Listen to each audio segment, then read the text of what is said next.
কক্সবাজার শহরের পাহাড়তলী এলাকায় আনোয়ার ইসলাম নামের এক প্রবাসীর বাড়িতে হামলা, ভাঙচুর ও লুটপাটের অভিযোগ উঠেছে।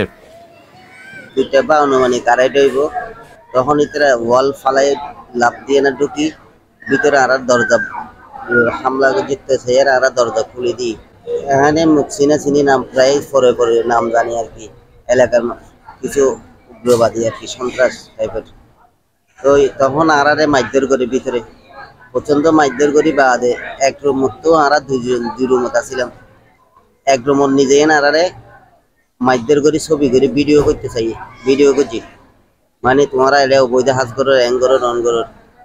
আরা আসি যে বিগত বহুদিন ধরেই এলাকা হাজ চলা অবস্থা, তাহলে আরার হনদের হনিকে কিছু ন করে বা এলাকার মানুষও জানে আরারে বসবাস করি। তাহলে আগে ওয়াল নো আছিল, কিছু নো আছিল, খালি জায়গাত বসবাস করছি, কিচ্ছু ন। ইনের আরা সুস্থ বিচার চাই। মঙ্গলবার রাত 2টার দিকে 7 নং ওয়ার্ড পাহাড়তলী নুরনগর এলাকায় এ ঘটনা ঘটে। এ ঘটনায় প্রবাসীর স্ত্রী ফাতেমা খাতুন বাদী হয়ে কক্সবাজার সদর থানায় 7 জনের নাম উল্লেখ করে একটি এজাহার দায়ের করেছেন।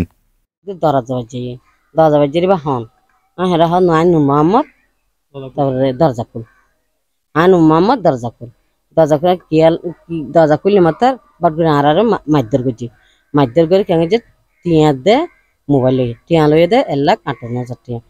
হামলায় আহতরা হলেন কক্সবাজার পৌরসভার 7 নং ওয়ার্ড পাহাড়তলীর নুরনগর এলাকার প্রবাসী আনোয়ার ইসলামের স্ত্রী ফাতেমা খাতুন ও তার দেবর একই এলাকার মোহাম্মদ সৈয়দের ছেলে মহিউদ্দিন। ঘটনাস্থল থেকে মহিউদ্দিনকে স্থানীয়রা উদ্ধার করে কক্সবাজার সদর হাসপাতালে ভর্তি করে। এ ঘটনায় জড়িতদের কঠোর শাস্তি দাবি করেন ভুক্তভোগীরা। News desk, CCN।